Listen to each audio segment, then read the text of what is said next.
এবং গোটা ভারতবর্ষের পাড়ায় পাড়ায়, ভারতবর্ষের জেলায় জেলায়, বিভিন্ন অঞ্চলে অঞ্চলে মুসলমানদের হাজার বছরের ইতিহাস এবং ঐতিহ্যের, কৃতজ্ঞতার সেই সকল নিয়ামতের এবং মুসলমানদের অবদানের নানা ধরনের তোমাদের স্মৃতি স্মারক আজও পর্যন্ত দাঁড়িয়ে আছে।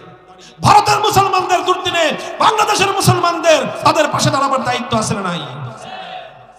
এই মুসলমানদেরকে যদি তারা হেয় প্রতিপন্ন করার চেষ্টা করে, এই মুসলমানদেরকে যদি তারা অপমান করার চেষ্টা করে, ভারতকে এর চরম মাসুল দিতে হবে ইনশাআল্লাহ।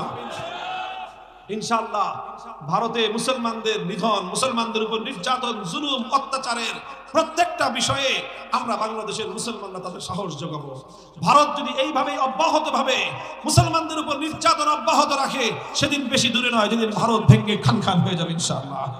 ভারতের 40 কোটি মুসলমান, বাংলাদেশের 20 কোটি মুসলমান, পাকিস্তানের 20 কোটি মুসলমান সহ গোটা ভারতবর্ষে প্রায় 100 কোটি মুসলমান বসবাস করে। এখন তোমরা সেই ভারতে মুসলমানদেরকে নানাভাবে কোণঠাসা করার, নির্মূল করার পায়তারা চালাচ্ছে। কথা বলেন ঠিক না বেঠিক? তারা বাবরি মসজিদ শহীদ করে ক্ষান্ত হয় নাই, সেখানে তারা রাম মন্দির নির্মাণ করেছে। মুহতারাম হাজিরিন, বাংলাদেশের মুসলমানরা বাবরি মসজিদ শহীদ করার পরেও চুপ থাকে নাই, ভারতের মুসলমানদের পাশে তারা দাঁড়িয়েছিল। আজও ওয়াকফ বিলকে কেন্দ্র করে, বিতর্কিত ওয়াকফ বিলকে কেন্দ্র করে গোটা ভারত জুড়ে মুসলমানরা ফুঁসে উঠেছে। এই পরিস্থিতিতে ঐতিহাসিক দায়িত্ব অর্পিত হয় প্রতিবেশী দেশ হিসেবে বাংলাদেশের মুসলমানদের উপর।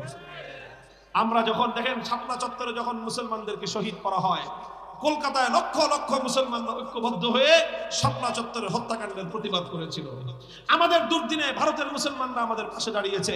আগামীকাল ভারতের মুসলমানদের এবং ভারতের এই বিতর্কিত ইসলাম এবং মুসলমানদের স্বার্থ বিরোধী, আল্লাহ পাক রব্বুল আলামিনের জন্য ওয়াকফকৃত সম্পত্তি জবরদখল করবার, মোদির এই চক্রান্তকে প্রতিহত করবার জন্য জোহরের নামাজের সময় বাইতুল মুকাররম মসজিদ থেকে ভারতীয় দূতাবাস অভিমুখে গণমিছিল নিয়ে যাব। আমরা তাদেরকে একটা বার্তা দিব যে এই সমস্ত তাফালিং বন্ধ করো, এইসব তাফালিং বন্ধ করো, নাইলে কিন্তু তোমাদের ভারতের মধ্যে শান্তি থাকবে না, ভারত শান্তিতে থাকতে পারবে না।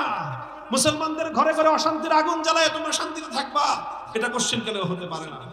প্রতিবেশীর ঘরে আগুন জ্বালায় পাশের ঘরে শান্তিতে থাকা যায়? বলেন, আপনার পাশের ঘরে আগুন জ্বলতেছে, আপনি ঘুমাইতে পারবেন? প্রতিবেশীর ঘরে তোমরা আগুন জ্বালায়, মুসলমানদের ঘরে ঘরে আগুন জ্বালিয়ে তোমরা নিজেরা আরামে আয়েশে রাজত্ব চালাইবা, বাদশাহী করবা, সেই সুযোগ তোমাদেরকে মুসলমানরা দিবে না ইনশাআল্লাহ। এইরকম একটা পয়গাম পৌঁছে দেওয়ার জন্য আগামীকাল দুপুর বেলায় বাইতুল মুকাররম থেকে ভারতীয় দূতাবাস উপলক্ষে আমরা গণমিছিল নিয়ে যাব। আপনাদের যাদের পক্ষে সম্ভব হয় আপনারা ইনশাআল্লাহ ইমানি দাবি পূরণ করার জন্য বাইতুল মুকাররমে 1 থেকে 1.5 ঘন্টার সময় দিবেন তো ইনশাআল্লাহ? কারা কারা দিবেন একটু হাত তুলেন তো একটু, আল্লাহ পাক কবুল করেন। এটা ওয়াদা হয়ে গেল, কিন্তু যার যার দায়িত্বে ওয়াদা পূরণ করার চেষ্টা করবেন। আল্লাহ পাক রব্বুল আলামিন আপনাদেরকে তৌফিক দান করুন।